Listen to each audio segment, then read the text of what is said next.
Welcome to the Guthrie Public Schools Board of Education regular monthly meeting, Monday, October the 11th, 2021. This will be a call to order. Agenda item 2, roll call. Smedley. Here. Schroeder. Here. Plagg. Here. Pearson. Here. Davis. Here. Salee. Here. Bennett Johnson. Mr. Salee, we have a quorum. Thank you. Please stand and join us for the Pledge of Allegiance. I pledge allegiance to the flag of the United States of America and to the republic for which it stands, one nation under God, indivisible, with liberty and justice for all. So as we begin this meeting, let us pause for a moment of silence.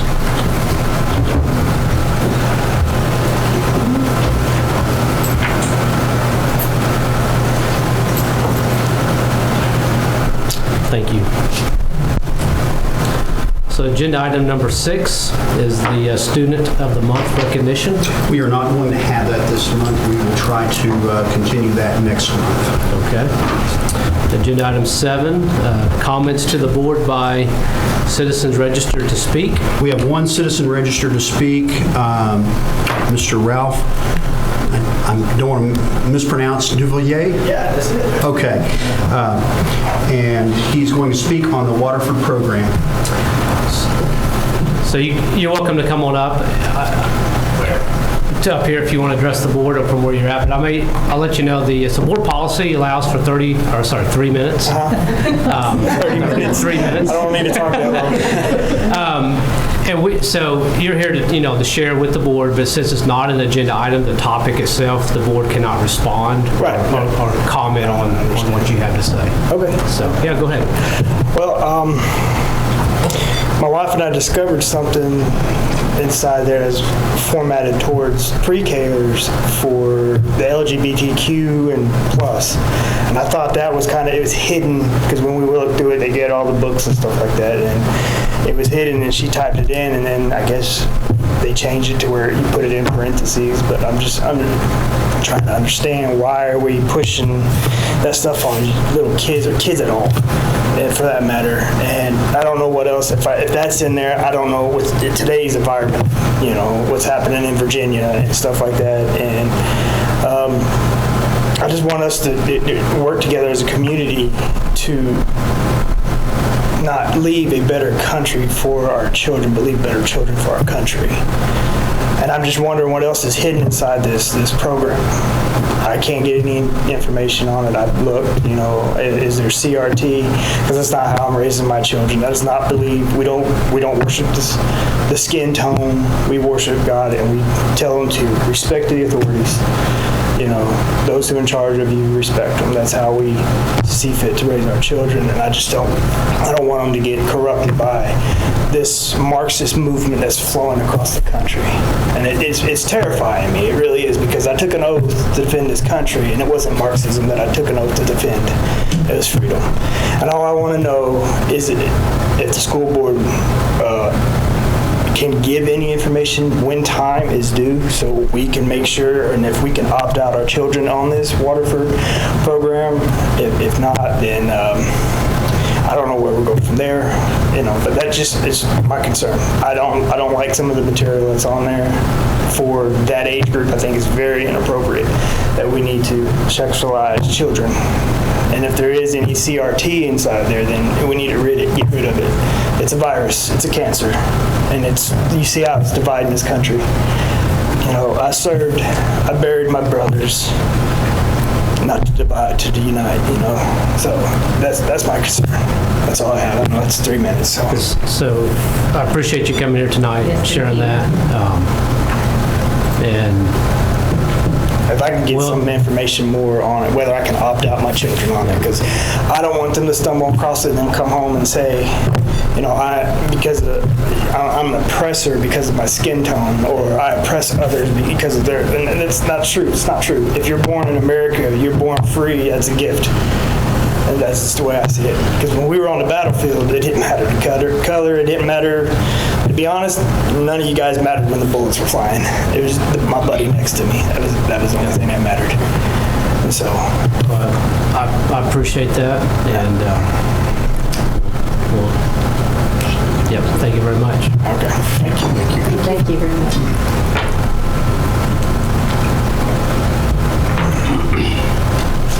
Okay, agenda item 7B, any comments to the board by board members? Okay, agenda item 8, superintendent's report. Several things to cover tonight. First of all, Wednesday signals the end of the first 9 weeks of school, and the fall break is this Thursday and Friday. Our October 1st student count was 3,391 students, which is almost what we had prior to COVID. We're very excited about recovering our students that were lost to other educational delivery options, and we are working hard to catch up the ones that were that got behind for the time that they were away from us. I want to make the board aware that Eskridge Chevrolet donated $3,000 to our district to fund improvements to the STEM curriculum at Guess with Ms. Davison under her guidance. Guthrie celebrated yet another successful homecoming. We made some changes, such as moving the alumni assembly to the gym, and the feedback I received was all positive, and I believe Mr. LeGrand received similar feedback. The Guthrie Lady Jays Guthrie High School softball team will play Coweta in the first round of the state tournament on Thursday at 4:00 p.m. at Hall of Fame Stadium in Oklahoma City. The annual FFA Pork Chop Dinner is this Friday at the Logan County Fairgrounds. And in my latest column, I discussed the reasons why we don't have a real-time dashboard of COVID cases in the district. We are, in our opinion, we are small enough of a district that if we had a real-time dashboard of COVID cases, potentially the identity of the medical condition of some of our students could be compromised because we're just too small of a district. The people that are doing that are much larger. But I will say that at the end of the day today, we have 0 positive student cases in our district and 1 positive staff case. So it appears that, at least for now, we are in much better shape than we have been, and proud of all of our staff for what they have done to get us where we are, so that we are having in-person, uninterrupted instruction for our students. That's my report. Thank you. So agenda item 9 is the presentation on Guthrie Public Schools annual dropout rate, college remedial rate, and ACT composition or composite by Mr. Doug Ogle, Assistant Superintendent.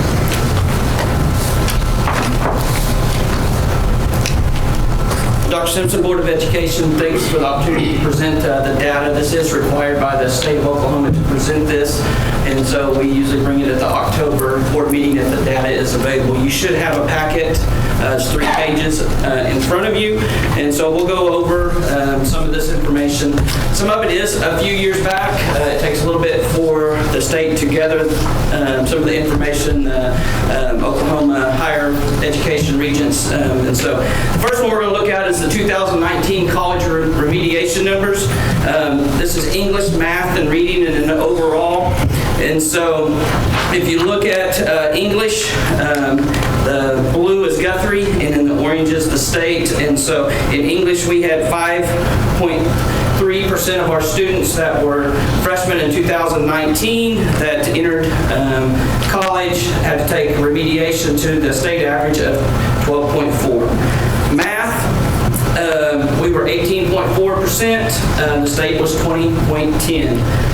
Reading was the only subject that we had that we were not under the state average on that. We were 3.9 and the state was 2.20.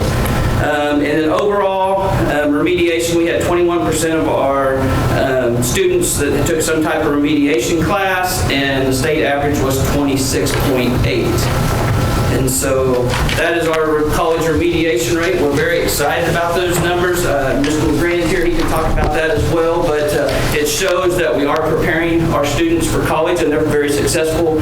And when they get there, they're not having to take those 0-level classes for no credits just to get caught up. And so we're happy to see those numbers and be below the state average in all of those as well. This was a very good report. Any questions for me or Mr. LeGrand on the dropout report? or the college remediation report. Dropout report. So you got two reports here. The first one are the numbers of students drop out by year in a 4-year window we can look at, and then the percentage of student dropouts by year in that 4-year window as well. So let's talk about number of student dropouts. This is 7th through 12th. We'll go 1920. Once again, the blue is Guthrie, and the junior high in this case, and then the high school is the orange. And so we had 18 dropouts at the junior high and 44 in 1920. In 1819, we had 0 at the junior high, 20 dropouts at the high school. In 1718, we had 6 at the junior high and 46 at the high school. And in 1617, we had 10 at the junior high and 54 at the high school.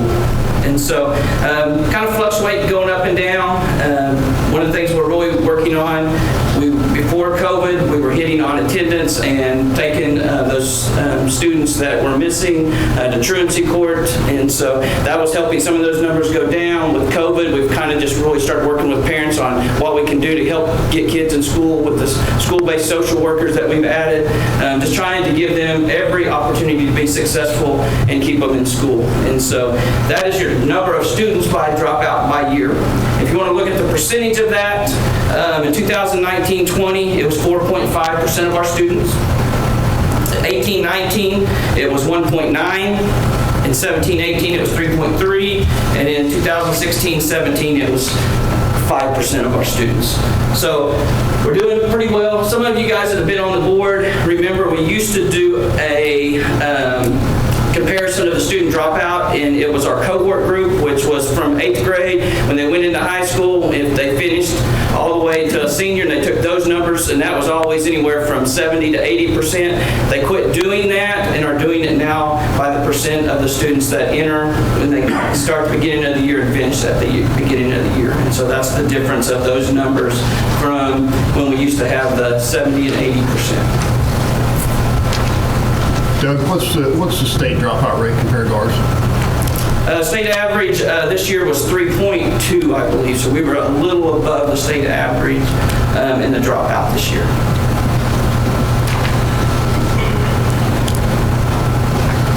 Any questions on the dropout report? And the last page, this is the last time our students that were graduates of 2019, so it'll be our 18-19 students that took the ACT. This is their composite score. It's going to look at their English, math, reading, science, and then give a composite score. And so here is the blue is Guthrie and the orange is the state. And so these are composite scores, not percentages. And so in English, we were 16%, or 16, with a composite score of 16.77, and the state average of 16.99. So we're right at the state average, just barely underneath it. Math, 17.58, composite score to the state average of 17.63. The one that we were above the state average was reading, and we were 18.8, and the state average was 18.81. If you remember back to my college remediation, what was the one that we had the most remediation in? Was reading. And so those two reports don't match up, but these are our ACT composite scores. And then science, 18.46 to 18.49. And then overall, if you take all those together, we had an 18.04 composite score, and the state average was 18.10. And so clearly we want to at least be at the state average or above. We're gaining on that. We've had years that we've been, a good point and a half behind, and so doing a really good job on all those areas, just like our remediation rate. And so very happy with those scores. The amount of students that we are testing now is up because the state is giving opportunities for every student to take it this year. Chris, correct me if I'm wrong, every sophomore, junior, and senior had a chance to take the ACT. It's coming up, it's in the fall this year. Yeah, it's actually, when we get back, the Tuesday we come back to fall break. someone will get it. And so everybody has a chance to take it free again, and then the juniors will take the ACT again in the spring. And so the amount of numbers that are taking it now compared to 5 or 6 years ago, where it was just usually those college kids that wanted to go to college that were taking the test, now everybody's getting multiple opportunities to take the test. And so those numbers are going down, but the numbers of students that we are giving the opportunity to take that ACT has went up. So they start testing when they're sophomores? Or can they test as freshmen? And then is there a limit to how many times they can take it? No, they can start 8th, 9th grade, 10th grade. But as far as for the state assessment and accountability, it's the scores that they make as juniors on that spring test. So this is 2 years old. I mean, is there always a 2-year lag in this reporting, or are we 2 years behind because of COVID last year? I think it's usually a year behind, but I think because of COVID, it's 2 years. So last year, this report was the same report, or did we not have one last year? We didn't have one last year. Didn't have one because we weren't in school from March on, and that's when they were giving that test. We didn't give That's March 20. yeah. So last year, we didn't have a report from the previous year. On the ACT portion. I think that's right. Because seemed like we gave, Chris, didn't we gave one national testing day we didn't do one when we were closed down because we couldn't open the doors, but we gave one, I think, in the fall of 20. And so Those that wanted to take it. yeah, but there weren't any tests given from March through. But that would be the spring of 20. This is the 19 ACT. So I was wondering why, if we seen the 2019 ACT scores a year ago. No, we didn't. I don't think they provided that for us. So next year, will they catch us up, or we have 2 years to? They send me what to give you. Faithful we get. I would anticipate that they will somehow catch us up, but that's one of those things where when we shut down in March, there were no ACT tests given to anyone, and they weren't. And then there were very few given actually in the fall of last year.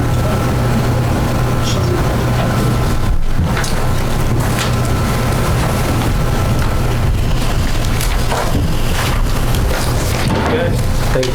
Thank you, Doug. Is that it? That's it. Good. So the next agenda item 10 is the consent agenda. We do need to pull item 10A. So do we have a motion for the consent agenda minus 10A? Mr. President, I move that we approve the consent agenda excluding item 10A. Second. Been a motion and a second. Roll call, please. Smedley? Yes. Schroeder? Yes. Clegg? Yes. Pearson? Yes. Davis? Yes. Salee? Yes. 6 ayes, 0 nays. Okay, do we have a motion to approve consent agenda item 10A?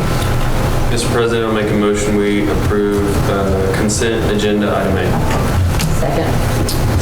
Roll call, please. Smedley? Yes. Schroeder? Yes. Clegg? Yes. Pearson? Yes. Davis? Yes. Salee? Abstain. 5 ayes, 1 abstain. 0 nays. Okay, agenda item 11, the business agenda. So 11A, discussion of possible action regarding the 2021 to 2022 school budget. Ms. Chappell is here to present the budget for this school year, and I believe you have a copy at your seat as well of her presentation and the operating budget. Good evening, board members, and to you, Dr. Simpson, and everyone present. This is my presentation for the fiscal year 21-22 operating budget. So if we get started, I'd like to talk about our budget overview. We're going to go through our operating budget structure, our funding sources, funding purpose, analysis of our fund balance carryover, and our revenue projections for this year. Let's start with our estimate of needs. We received this document from our auditors, Putnam and Company, each year. So we're not deciding totally on our own. How much money do we have to spend? We are regulated and guided by them. And so if you look on the screen here in the first column, we see in our general fund, which is our largest fund for the district, they have estimated that we need $35 million to operate for this fiscal year versus $27 million in the prior year. And that is an increase of $7.9 million. And so if you are looking at the line item for miscellaneous revenue estimates, you see there that that difference is $7.2 million. That includes the ESSER funds that we have been allocated from the state for ESSER 2 and ESSER 3, which I will delve into a little later. But that is an increase of 29% for estimated revenue. In our building fund here, and still in the first column, we have a total budget of $1.3 million versus $1.2 from last year, so we have an increase of $33,000, so just approximately 2.6% increase. And so that ad valorem tax estimate is really what guides what the increase will be in the building fund, which we all know is predicated on the 5 mills levy for the building fund. In our child nutrition fund, here, still in the first column, $1.6 million is the estimate for our need versus $1.3 last year, an increase of $238,000, which equates to 17%, which I'm very happy to see that, because if you're looking in our current year, we do have $156,000 that we carried over from last year versus $57,000 for the prior year, which we know was the beginning of the pandemic year. So they have increased roughly 171%. So that is good for our child nutrition account. Our school-age child care fund here at the bottom, $75,619 remains the same.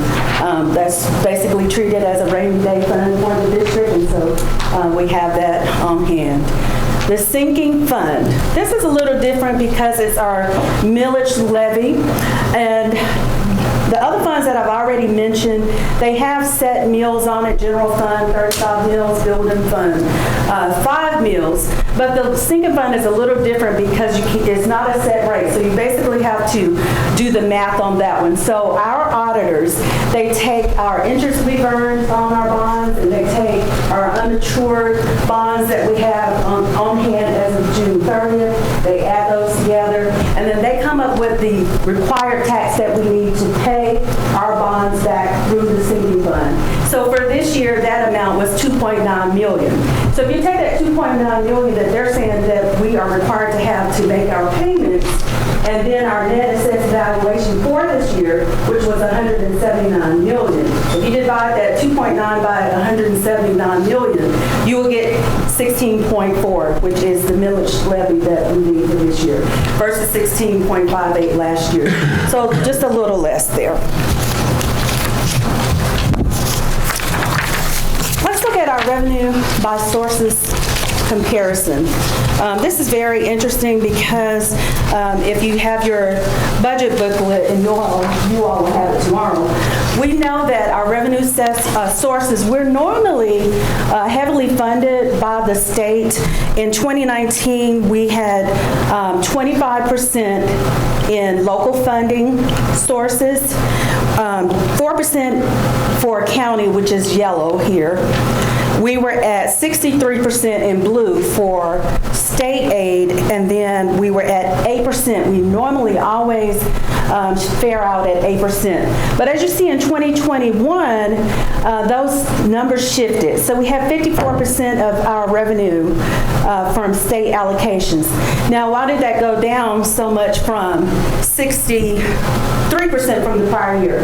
Well, we all know that last year, the weighted ADM per student by the state was cut $200 per student.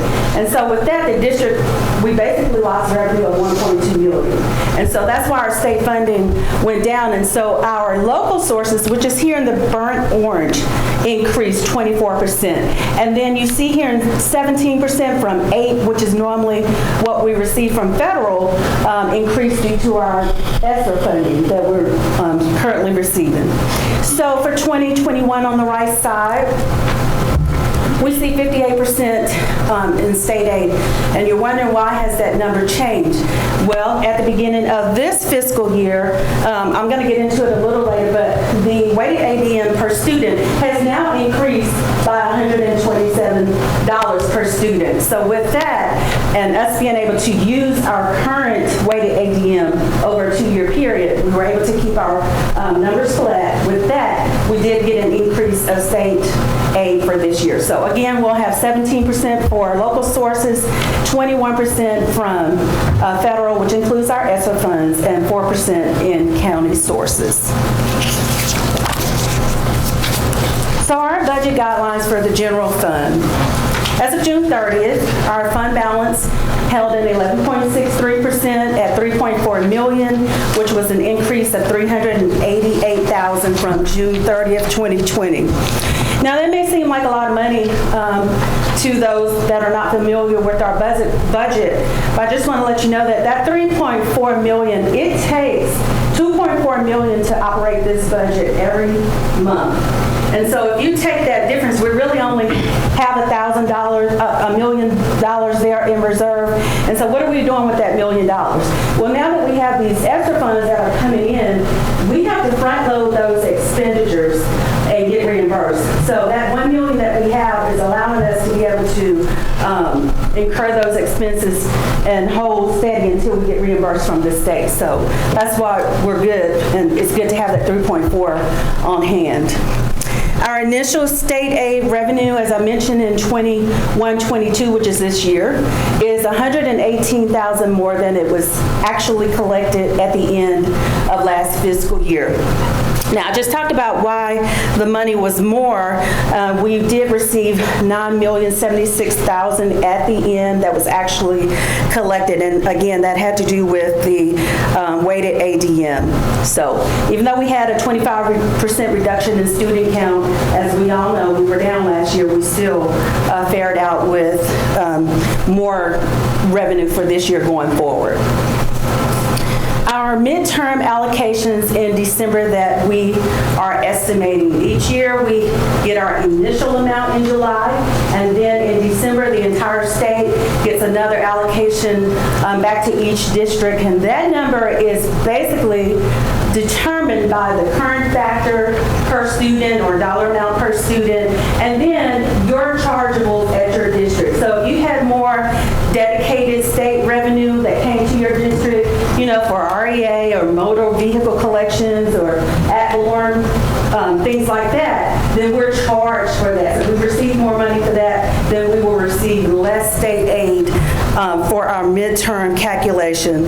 And so with that, we do think that there will be a slight increase in the factor.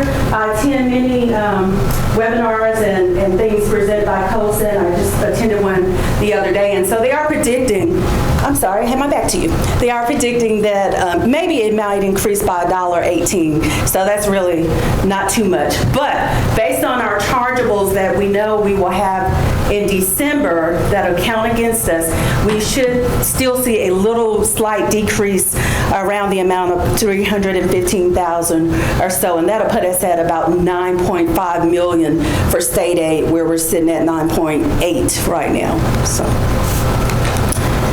our increased net assessed valuation, or NAV, of our property in FY22 resulted in an additional 5.3% growth, which is very good for us. Total dollars, $179 million versus 170. And I just spoke on that again about how that's calculated and how that affects us. And the more local revenue that we have, it's good for us because it increases our bond capacity. So that's a good thing. The remaining ESSER 2 and ESSER 3 funds They are budgeted in this year's operating budget, and the reason, or how we're using these funds really, is to maintain the district operations now. We're not just spending the whole $6.2 million and the $2 million that we received combined in 1 year. It is spread out over a 3-year period, as you see, as we are trying to prevent, prepare, and respond to COVID-19, which is why we have received these funds. So if you see there, $781,000 from ESSER 2 remaining will be spent in this year's budget, as well as 68% of the ESSER 3 amount. And so that roughly equates to $4.2 million. And if you're wondering how have we used these ESSER funds, because some people are questioning, like, why are we using it, for raises, or why aren't we giving bonuses, or different things like that. What we're using it for is things that are one-time items and things that we really could not afford without this money. So many of you may have already experienced the benefit of being over at junior high or guests or what have you, but we have placed in our HVAC systems at these locations. So we're doing tub pouring at the junior high. We're restoring the restrooms at the high school. We have incorporated HVAC systems at guest and junior house. Reiterate that again. We've spent some of the money on utilities, and we have spent some on salaries, technology, and learning loss as well. So we're using that very wisely, and with us using those funds, that's allowing us to keep our general fund strong on the other side. General fund carry over analysis. Let's look at this for 7 years. So we know that back in FY17, roughly, that was the year that I started, so 5 years ago.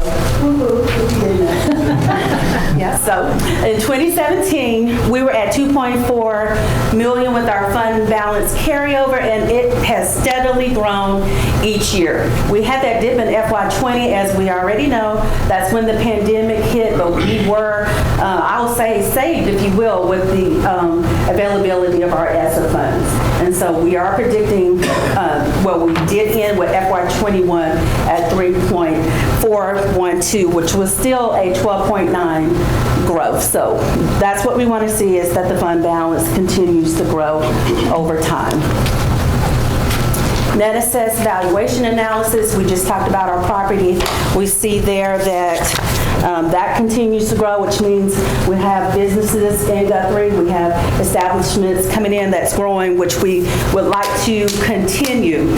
So if you're looking at FY20 NAV here, that was a 4.39% increase. We continue with 6.47 here at 170 million, and we're now at 179 million, which is still a continued growth of 5.3, even though it went down from between the 2 years here. We're still continuing to grow at 5.3%. Now, there's something special this year for you board members, because if you remember, this general fund revenue analysis is one page in your budget book, and it has like 1 million numbers on it. So I separated it because last year it was too small for me to read, even with my glasses. So I said, let me break this out. Okay, so the first section here is dealing with just local and intermediate sources. So your first column here, we analyze, or we display 2019. We show our projected and our actual numbers there. We had $905 million there, and we ended with $1 million. If we slide over to 2021, 2021 actual and projected, we see here at the bottom, and I'm giving you total intermediate sources. It was 1 million projected, and we actually came in at 1.2, so we had 270,000 in surplus. And if I jump back up one more row here to total local sources, our projection was 6.25, and we came in at 6.2. So Michelle, the majority of the board can't see that. They have the, you have the slide? We can't see where you're playing with your... With my mouse. I'm so sorry. You might use that screen. To that one. Oh, this one, yes. Okay, yeah, I'm figuring out all over. Okay, now I have my back to you, so sorry. Okay, so we're here, and we're at total local sources. We had a projection of 6.2, and our actual was 6.23. So we were down 22,000. And although that's down 22,000, what I want to point out here is if you're looking at the negatives, on our rental, sales, and commissions, that kind of affected us a little bit here. We know that we lost rental leasing this year from from one of our vendors, and so we had revenue sources that were down there. But overall, we were just down 22,000 in that category. Intermediate sources, again, we were up. That's our county 4 meal revenue there, 270,000. So if we turn to page 9, we are on general revenue. And this here is all state sources. And this is what used to make the report very small to read on the screen. But gross production tax. We had a very hard year last year. As you see, we projected 595,000 and we ended with 359,000. So the entire year trended with 62% down. So we were under 235,000. But if you look at the very next line, motor vehicle collections was up 200,000. So we almost had a wash there. And so that's why when you get to the very bottom of this section, total state sources, we were only down 52,000 when you look at projected versus actual. And again here, there's the 9.5 million I just mentioned a few minutes ago about our state aid projection. And the final section of this report talks about our federal sources. If you look there on the first line, Title I, you'll see 922,000 versus 878. CARES Act funds. And CARES Act is the same thing as ESSER 1 or 2. So we see in 2021, we received we were allocated 782,000, and then we actually received 2.2 because this was ESSER 1, ESSER 2 came in, and now we're budgeting for ESSER 3. So a lot of money has come in as far as the CARES Act or ESSER funds. So as you see here, we're projecting for 2021 $5 million, and that includes the remaining of ESSER 2 as well as what I mentioned, 4.2 million for ESSER 3 because that is spent over 3 years. We're not spending the entire 6.2 million.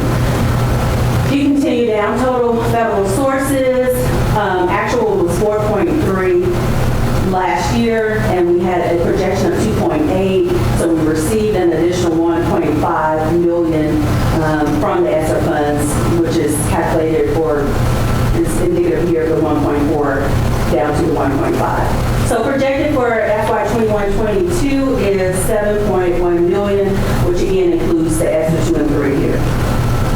Non-revenue sources, fund transfers, we estimated 175,000. We actually received 59,000, so we were short in that category.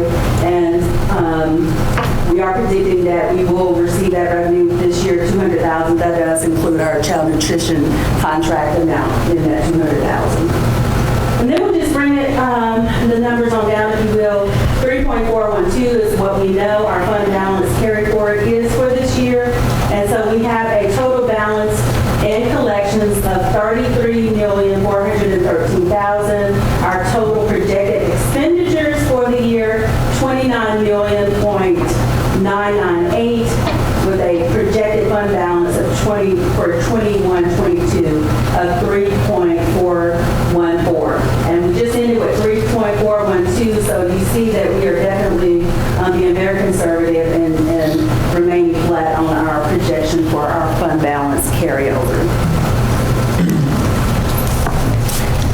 Revenue sources by category. We are on page 11 with our PowerPoint slides. So we want to see this as a step in each category. We want to see that go up. So these are our county sources, and this is for 2019-2020. You can see was 905 million, and then 1 million there for 2021, and then in 2022 we have the blue. So it's a 3-year comparison by sources. This is county, this is federal. As we see, it took that jump. This is local sources, and this is state aid or state sources. Another item I'd like to bring to your attention each year is our general fund fixed and discretionary costs. And this is so important because the district really only has 6% discretionary monies that we operate with. Everything else is really fixed. And so if you look on this first line here, salary and benefits, 22 million was the actual for FY21, and the projected is 22.4. So that 300,000, a little roughly right there, is definitely our step increase and any other additional staff that we've added. So 85% was the percentage from last year, and you see that it's 74% now. And you're thinking, well, why is that down? That number is the same. It's truly not. The 22 million point 4 percentage is based on the overall expenditures. And so if you take that 22.4, and when I get to this next slide, we see our total expenditures is 29.9, then that's how you get that 74%. And so the percentages are based on the overall cost. So we see we still have everything that's kind of still similar as normal as far as fixed costs. 24.1 million was the actual, and we are projecting 24.785 there. And again, the majority of that is in salaries increase, and then we see here earmarked state and federal funding there, which increased a little. But this is where our fixed and our discretionary category is. So we have discretionary over how much we spend for textbooks, libraries, supplies, those good things. We are allocated by the state each year a textbook allocation, and so this year did increase. Last year was 161,000, and this year is 233,000. So that's a good thing for the district. But we see here we are kind of neck and neck at 552 and 530. So here's the big hiccup here.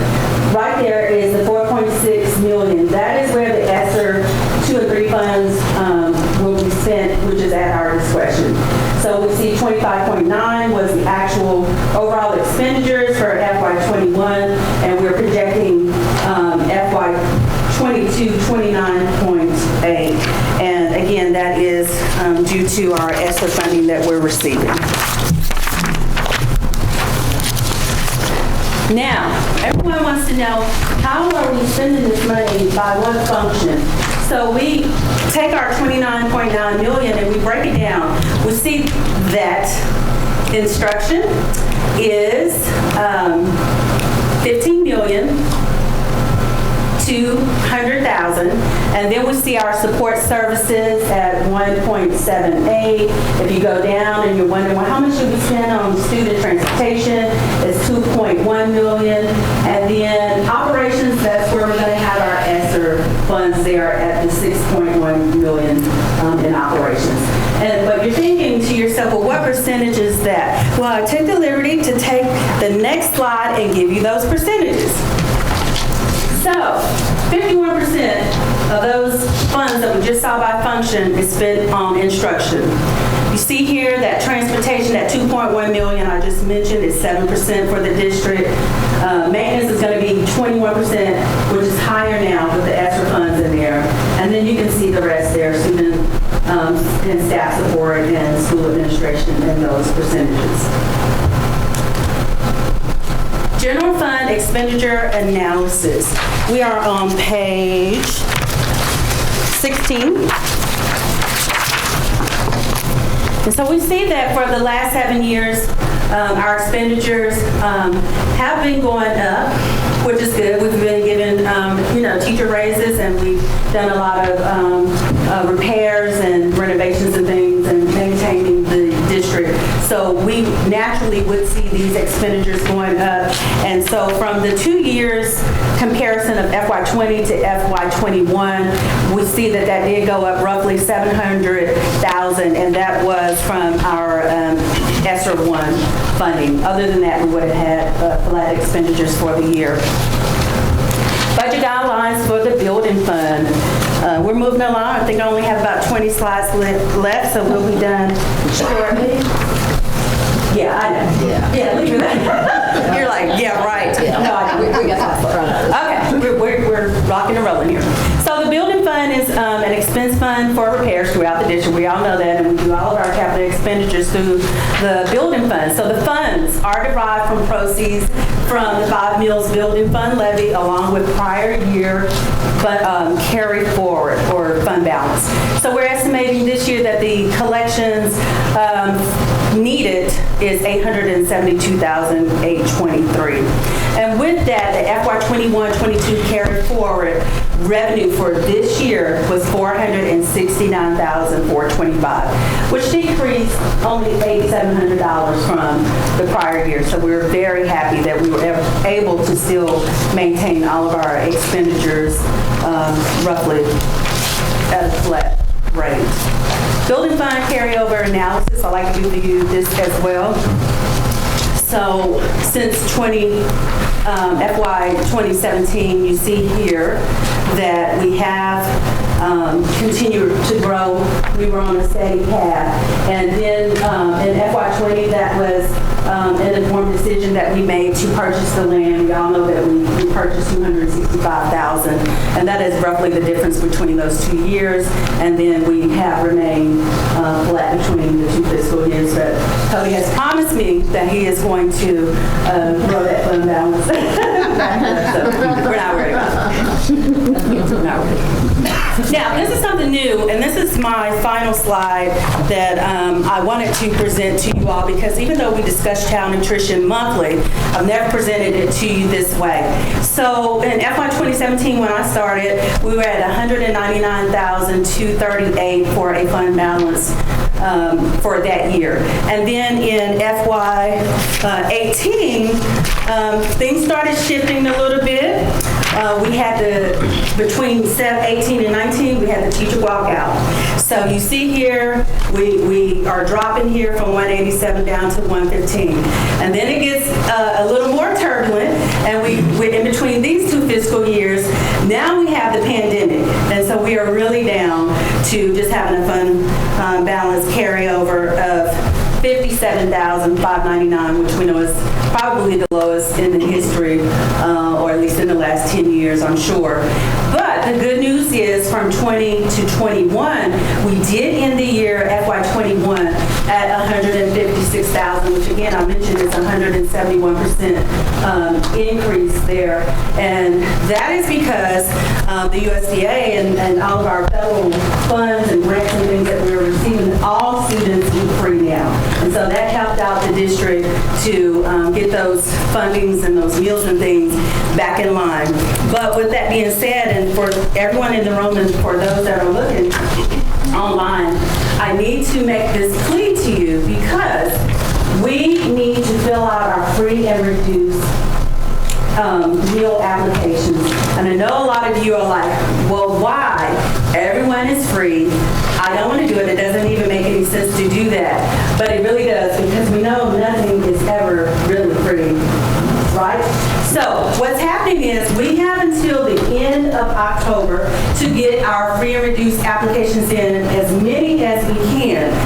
That affects our Title I, our federal funding, 100%. You can use the free and reduced applications for our E-rate and technology, but they also can use our economically disabled forms as well. But Title I can only use free and reduced applications, and that's something that got changed this year. So we're not in a normal school setting really this year, because everybody's free. If we were in a normal school setting, which we may be next year because we may not receive this funding, they will take these numbers that we turned in right now, October 21, to count for next year. So then, if we're not filling them out, everyone is going to be free, and then we're not going to have our federal funding. And so that is why it is so important that those of you listening, please fill it out. Even if you're not going to qualify, even if you know that, this is not something you want to do, you are helping out your child, you're helping out the district, and you're helping out funding for us as well. So. A little perspective on that. Right now, we're sitting at 48% free and reduced student count. Historically, we have been in the low to mid 60s with that number. The low to mid 60s number was what was used to generate our federal ESSER funds. Had we used our current numbers, that would probably have cost this district in multiple millions of dollars, just with those lower numbers. And we know that our students, we know that those percentages have not changed that dramatically. We believe that last year at 51%, it was a signal that the students that were not with us were majority free and reduced. We believe that those students are back with us and they have not completed that application. And in the end, it will cost this district potentially millions of dollars to not complete those applications. And so that was going to be one of my bullet points on my superintendent's report, but I decided to shorten it because I knew Ms. Chappell was going to cover that. Questions of Ms. Chappell regarding the budget? I have a quick question. Yes. On that free and reduced form, is that required at enrollment when we do the online enrollment? It is, but what happens is the way the system is set up, they can put a dot in there. They can put one number, and it will still allow them to continue with the process. So they don't have to actually, because they're not in person and we're not there making them sign it and see that they're actually putting numbers in. So. Okay. I thought about it. Thank you. Yeah. Thank you. Thank you. Okay, do we have a motion to accept the 2021 to 2022 school budget? Mr. President, I move that we accept the 2021-2022 school budget. Second? There's been a motion and a second. Any further discussion? Roll call, please. Smedley? Yes. Schroeder? Yes. Flagg? Yes. Pearson? Yes. Davis? Yes. Salee? Yes. 6 ayes, 0 nays. Okay, agenda item 11B, recommendation, consideration, and action upon junior high health fair for 7th grade students, November 4th, 2021. Page 94 of your packet has information. We have done this item. I think we took a holiday from this last year, but previously we have done this for many years in the past. And if you have any questions about this, Mr. Ogle is here to answer those. Recommend approval. Mr. President, I make a motion we approve the Guthrie Junior High Health Fair for 7th grade students, November 4th, 2021. Second. There's been a motion and a second. Any discussion? Roll call, please. Smedley? Yes. Schroeder? Yes. Flagg? Yes. Pearson? Yes. Davis? Yes. Salee? Yes. 6 ayes, 0 nays.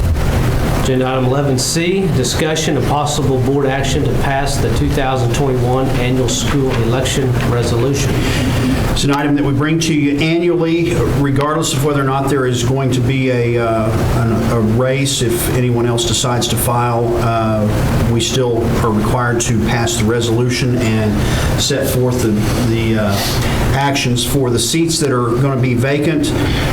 Coming up for the seats, board position 3, which is Ms. Pearson, board position 4, which is Ms. Bennett Johnson, and then board position 6, which is the remainder of a term that Ms. Davis currently holds. And would recommend that we pass this resolution.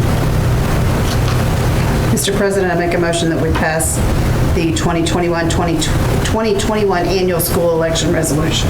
Second. A motion and a second. Any further discussion? Roll call, please.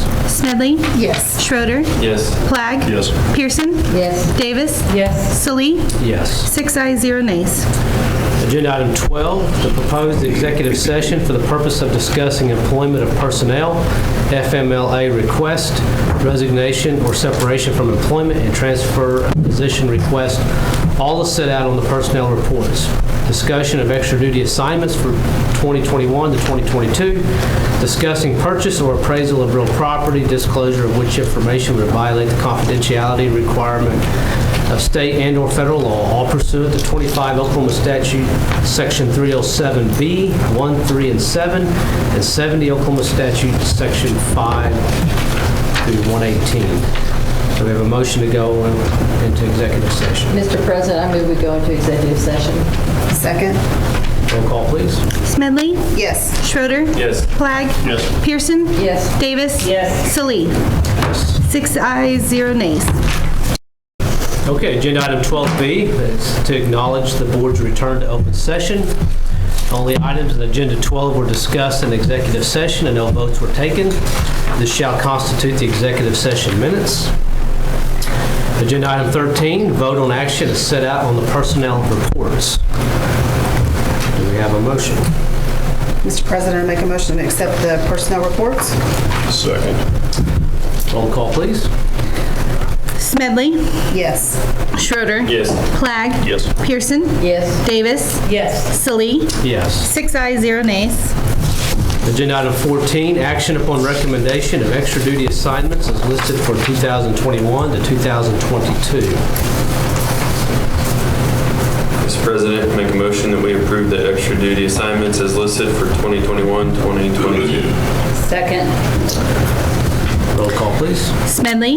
Yes. Schroeder? Yes. Flagg? Yes. Pearson? Yes. Davis? Yes. Salee? Yes. 6 ayes, 0 nays.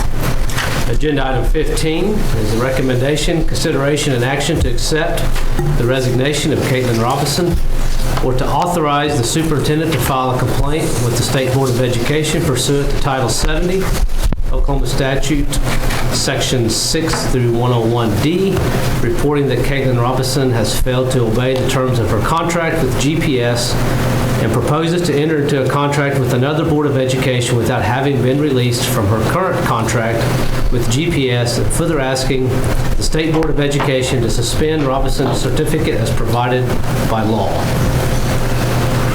Mr. President, I make a motion that given the resignation of Caitlin Robinson comes prior to the completion of her contract and a suitable replacement has not been secured, and in the interest of the common good for our students, I make a motion that directs the superintendent to file a complaint with the State Board of Education pursuant to Title 70 Oklahoma Statute Section 6 through 101 or 6101D, reporting that Caitlin Robinson has failed to obey the terms of her contract with GPS and proposes to enter into a contract with another Board of Education without having been released from her current contract with GPS, and further asking the State Board of Education to suspend Robinson's certificate as provided by law. Second. Roll call, please. Smedley? Yes. Schroeder? Yes. Flagg? Yes. Pearson? Yes. Davis? Yes. Salee? Yes. 6 ayes, 0 nays. Agenda item 16, recommendation, consideration, and action to modify Guthrie Public Schools Board of Education Policy D10 to delegate authority to the superintendent to initiate and prosecute any complaint authorized by Title 70, Oklahoma Statute Section 6 through 101. Do we have a motion? Mr. President, I make a motion to modify the Guthrie Public School Board of Education Policy D10 to delegate authority to the superintendent to initiate and prosecute any complaint authorized by Title 70 Oklahoma Statutes, Section 6 through 101. Second. Roll call, please. Smedley? Yes. Schroeder? Yes. Flagg? Yes. Pearson? Yes. Davis? Yes. Salee? Yes. 6 ayes, 0 nays. Agenda item 17, sorry, is a recommendation, consideration, and action to approve contract for the purchase of real property. Mr. President, I move that we approve the contract for the purchase of real property. Second. Roll call, please. Smedley? Yes. Schroeder? Yes. Plagg? Yes. Pearson? Yes. Davis? Yes. Salee? Yes. 6 ayes, 0 nays.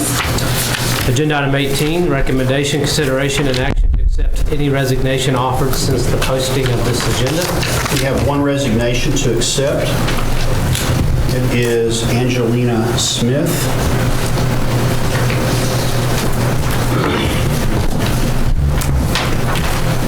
Strobel, what was her assignment again? Cafeteria worker at junior high. Okay. I would recommend that the board accept the resignation as it is presented.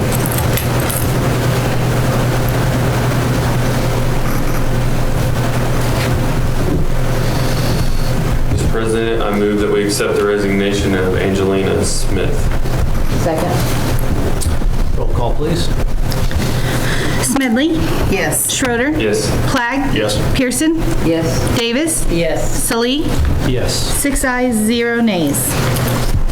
Agenda item 19, discussion and possible action on new business not known about or could not have been reasonably foreseen at the time of the agenda posting. We have none. Agenda item 20, motion to adjourn. So moved. Second? Roll call, please. Smedley? Yes. Schroeder? Yes. Plagg? Yes. Pearson? Yes. Davis? Yes. Salee? Yes. 6 ayes, 0 nays.